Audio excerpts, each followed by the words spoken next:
Christian School. We're going to have another story time today, but I thought I would first introduce Posh.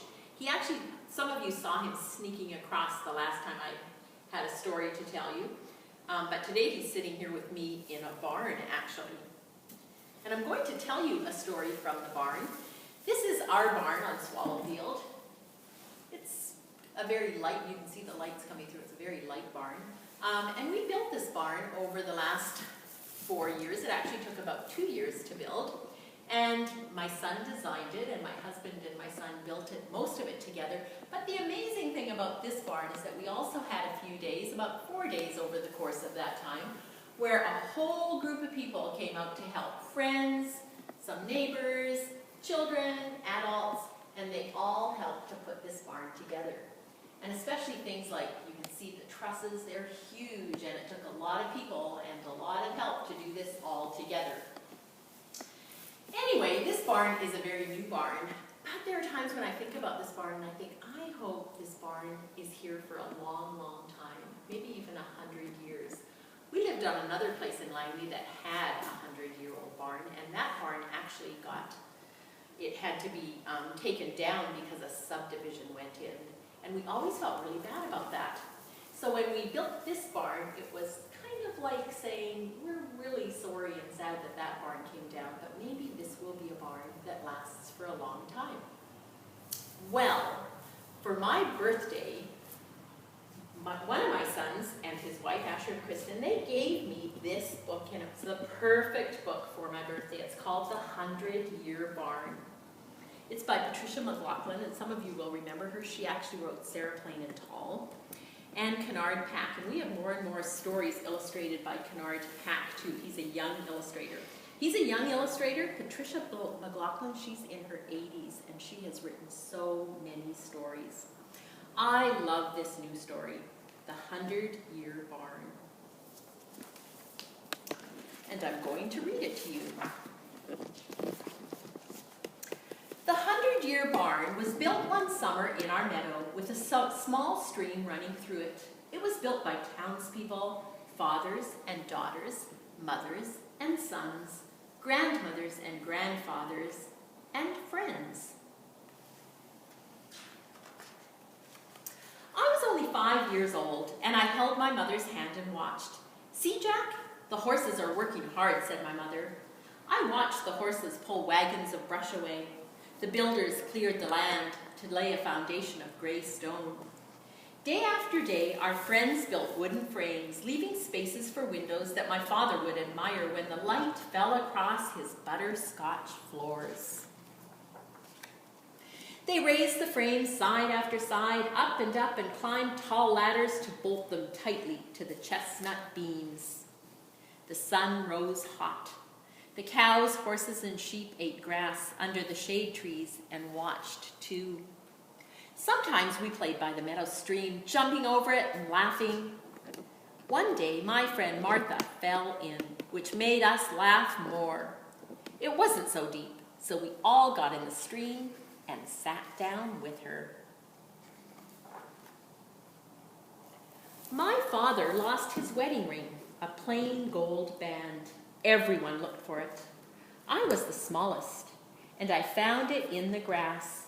I put it in my pocket, but it fell through the hole. They searched for days. It was never found. "But we're still married," my mother said to my father. My father smiled. "And now married to the barn too," he said.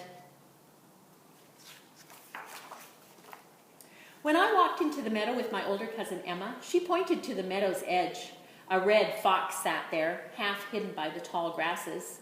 Swallows flew down and then up again, ice blue wings flashing in sunlight. "The swallows wait to nest in the barn," said Emma. The barn boards were nailed. The roof shingles were nailed. The sound of hammering echoed in the valley like the beat of music.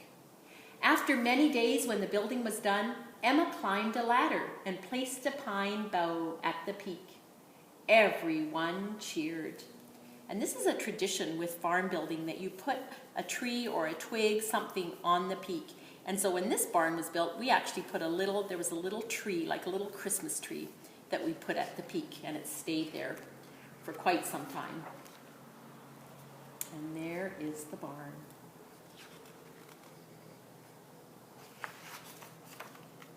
They ate food at long tables set with vases of wild flowers, salads and breads and cakes. They drank cider made from my father's apples, and after lunch I fell asleep under the table. A photographer took a picture of all those who helped build the barn. My father raised a glass and thanked his friends for all their work. The barn will be called the 100-Year Barn, my father said. May it last 100 years or longer, and more than 100 of you helped build it. Cheers to all of you. Later, my father would nail the photograph up on a barn wall, and he wrote under the picture, the 100-Year Barn Builders, August 1919. It took a long time to finish the inside of the barn. It was a loft for hay and bins for grain. They built stalls for the horses and a space for the hay cutter and baler. There was a pen for the cows and one for the sheep, so in winter they would be warm. On the very last day of summer, the barn was painted red. Season by season, the cows were milked. I was old enough to help with the milking, morning and evening. The horses pulled the plow and the cutter and the baler. Sometimes I rode on the cutter with my father. When the horses' work was done, they ran in the meadow and drank from the stream and rolled in the grass. Barn lambs were born, and calves with snow-white faces. They followed me in the field and ran when I ran. Once a lamb named Baby pushed me over and licked my face with his little tongue. Right there. The swallows swept in and out again, building their nests on barn ledges, just like Emma had told me when I was little. When the cousins came to visit, we slept in the barn in our sleeping bags, reading by lantern light and laughing in the dark. "You tell scary stories, Jack," said one cousin. And when it began to rain, a possum with a baby on her back sat in the doorway and waited for the rainstorm to end. We watched her until we fell fast asleep. The barn cat, Tilly, slept with us. Tilly sometimes caught mice, but when the mice played dead, she got bored. What fun was a dead mouse? She didn't care. She was well fed. She watched us make hay paths and houses in the barn. More years passed. I grew older and went away to school. And then I came back home to help run the farm. There were weddings in the barn. My cousin Emma was married in a bright yellow dress with flowers in her hair. I married Martha, the girl who had fallen into the stream years before.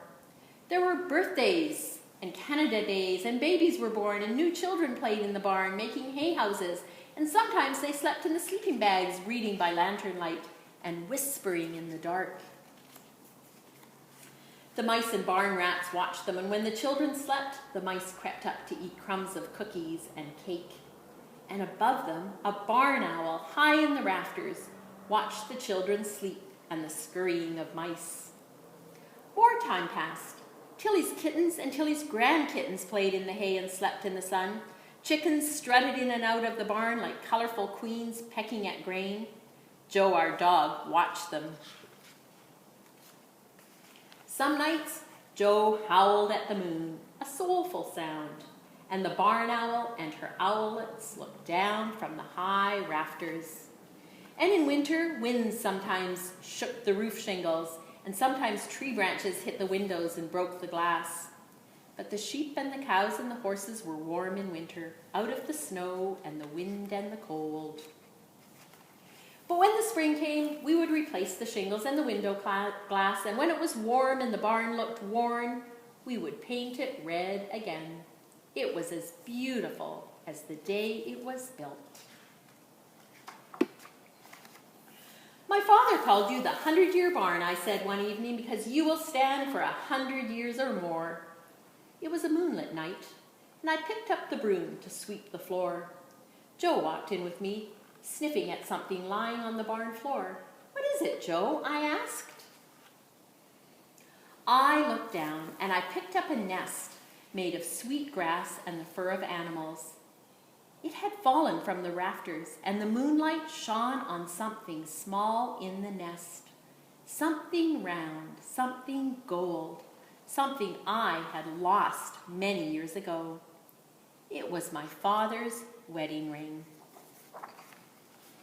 I looked up where the barn owl had perched. All these years, she had looked down on everything, the animals, the children in the quiet, in the sun, in the dark.